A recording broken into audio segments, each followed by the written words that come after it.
Halo anak Indonesia, bagaimana kabarnya hari ini? Semoga dalam keadaan yang sehat, bugar, dan gembira.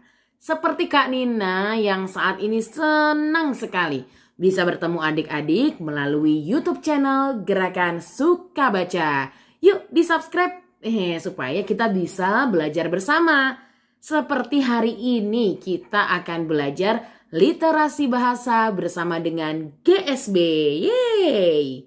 Oh ya, simak sampai habis ya, karena Kak Nina punya tantangan seru untuk kalian semua. Kalian pasti bisa menjawabnya karena kalian adalah anak yang hebat. Oke, kita akan mempelajari kata gawai. Nah, adik-adik, ada yang sudah tahu belum? Apa sih yang dimaksud dengan gawai? Tulis yuk di kolom komentar. Sambil menunggu kalian menulis, Kak Nina ingin menjelaskan gawai itu kita sering sebut dengan gadget dalam bahasa Inggris. Jadi gawai dan gadget itu sama ya, yang merupakan alat elektronik yang praktis untuk memudahkan kehidupan kita. Contohnya apa aja Kak Nina? Contohnya itu ada laptop, kemudian ada handphone, ada komputer, ada kamera, ada headset, dan juga yang lain ya. Nah, adik-adik sudah kenal belum manfaat gawai itu apa saja? Gawai itu banyak loh manfaatnya bagi kehidupan kita. Coba ya, kita bahas satu persatu. Kita akan bahas gawai handphone ya, handphone ini ya. Karena handphone ini merupakan alat telekomunikasi elektronik yang bersifat dua arah. Artinya ada yang mengirim pesan dan ada yang menerima pesan. Ini memudahkan kita untuk dibawa kemana aja. Ya enggak? Bisa ditaruh di tas, bisa ditaruh di saku, mudah deh. Dan apalagi handphone ini bisa mengirimkan pesan, baik berupa suara, seperti voice note, suara kalian bernyanyi gitu ya. Bisa mengirimkan gambar, foto, video gitu ya.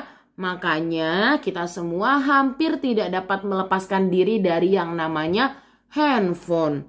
Belajar dari handphone. Mau telepon teman dari handphone ya. Nah, manfaatnya itu apa aja? Coba kita satu persatu kita bahas ya. Manfaat dari handphone ini yang bisa kita rasakan antara lain adalah sebagai sarana komunikasi yang efisien dan efektif. Karena zaman dulu kalau mau kirim pesan itu pakai surat, pakai pos, itu bisa 3 hari baru nyampe ya. 3 hari baru bisa menjawab begitu ya. Sedangkan kalau sekarang mengirimkan pesan sangat instan, sangat mudah. Hanya dalam hitungan detik, hanya dalam hitungan menit, kita sudah bisa menerima pesan dari teman kita. Yang kedua, bisa menyelesaikan pekerjaan dengan mudah. Seperti adik-adik sekarang misalnya diberikan tugas oleh Bapak Ibu guru mengerjakan melalui Google Classroom. Atau misalnya adik-adik mengerjakan tugas di Microsoft Word, Microsoft Excel. Nah itu di handphone juga ada ya fitur seperti itu, memudahkan pekerjaan kita. Kemudian juga bisa digunakan untuk fasilitas usaha dan juga bisnis. Misalnya adik-adik ada yang pintar masak, kemudian kalian bisa menjualnya di berbagai macam platform ya. Sekarang tuh banyak banget. Di Instagram kalian bisa berbisnis. Kemudian kalian bisa buka toko online di e-commerce gitu ya. Banyak sekali peluang bisnis dan usaha yang bisa dilakukan hanya bermodalkan handphone. Tapi tentunya dengan keahlian juga ya. Begitu, praktis, mudah, bisa juga menguntungkan, bisa belajar berbisnis. Nanti tanya dengan ayah bunda ya, atau bisa juga ayah bunda kalian sudah memiliki bisnis dengan menggunakan handphone kalian. Selanjutnya juga bisa menyimpan ratusan bahkan ribuan file di dalamnya. Karena apa? Karena ada memori dan juga karena ada penyimpanan yang sangat besar. Kita bisa menyimpan banyak data di sana. Kemudian kita bisa membuka gambar kita, membuka video kita. Karena di barang kecil ini nih punya banyak storage ya. Kemudian sebagai media hiburan. Kalian misalnya suka menonton kartun, suka menonton film-film ya, film-film anak-anak itu ada juga di YouTube begitu. Terus kalian juga misalnya mau karaokean, bisa kan? Dari handphone ini buka YouTube, kalian karaoke, nyanyi pelangi-pelangi alangkah indahmu gitu kan. Hiburan itu.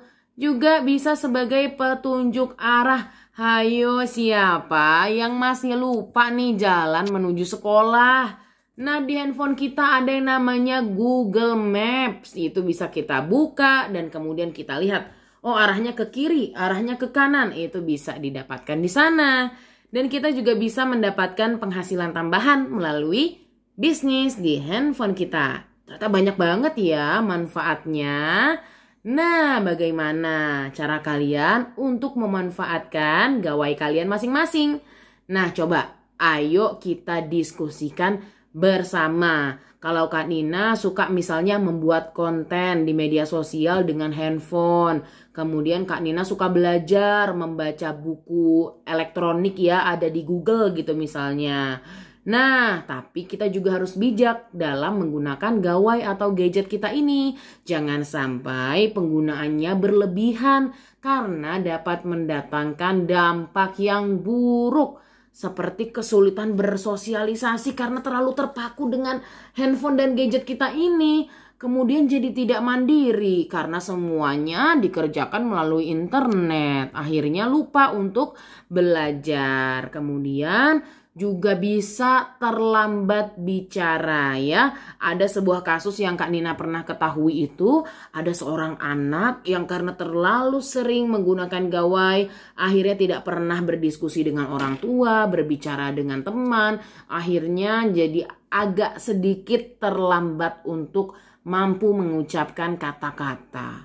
Sayang banget ya, padahal kalian bisa menyeimbangkannya. Misalnya menggunakan gawai ini untuk belajar, tapi nanti juga tetap bermain dengan orang tua. Misalnya bermain permainan tradisional gitu ya, bersama dengan orang tua kalian di rumah. Jadi ada sosialisasi, ada interaksi yang terjadi.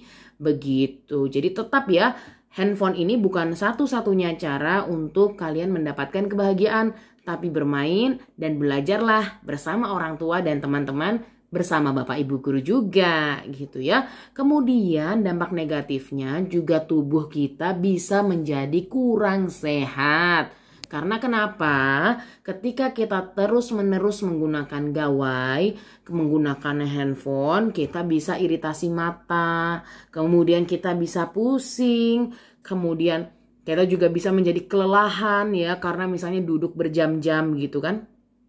Nah, itu sangat kita hindari. Kak Nina punya tips. Tipsnya ada 3S. Apa itu 3S? Yang pertama adalah screen time. Screen time adalah batasan untuk menggunakan gawai atau durasi. Misalnya, kalian sudah menetapkan gawai untuk berkomunikasi dan belajar selama satu hari itu 3 jam. Nah, itu namanya screen time. Tapi bukan hanya screen time. S yang kedua adalah screen break. Nah, screen break itu apa dong Kak Nina? Screen break itu adalah ketika kita menggunakan handphone, menggunakan gawai, tidak boleh dalam waktu 1 jam gitu misalnya kita tatap terus layarnya. Itu berbahaya bagi mata kita. Maka harus ada break atau yang namanya jeda. Kemudian S yang terakhir adalah screen zone. Screen zone ini adalah wilayah aman untuk kalian mengakses handphone kalian. Misalnya di ruang keluarga dengan pengawasan orang tua, kemudian misalnya pada saat bersama dengan orang tua gitu ya. Nah, tapi hindari menggunakan gawai di dalam kamar secara sendirian. Orang tua tidak bisa melihatnya dong kalian sedang mengakses apa. Kemudian jangan juga lagi makan di ruang makan yang seharusnya bisa makan bersama keluarga, kalian malah bermain gadget, bermain handphone. Nah, jangan sampai seperti itu. Tapi Kak Nina yakin anak-anak Indonesia adalah anak yang hebat, yang bisa membagi waktunya dengan baik antara bermain gadget dan juga bersosialisasi dengan teman-teman dan juga keluarga. Oke, sampai situ dulu pembahasan kita tentang gawai. Kali ini Kak Nina mau bagikan challenge untuk kalian, atau bahasa Indonesianya adalah tantangan. Sudah siap? Kita masuk ke soal yang pertama. Apa saja manfaat dari gawai? Jawab ya. Yang kedua, berapa lama sih biasanya kamu bermain gawai dalam sehari? Pertanyaan terakhir, gambarkan gawai impian yang kamu dambakan, yang semoga saja bisa kamu dapatkan untuk belajar. 3 pertanyaan tadi, ayo tuliskan di kolom komentar di bawah ya. Kanina mau tahu dong, gimana sih pendapat kalian tentang 3 pertanyaan challenge yang tadi?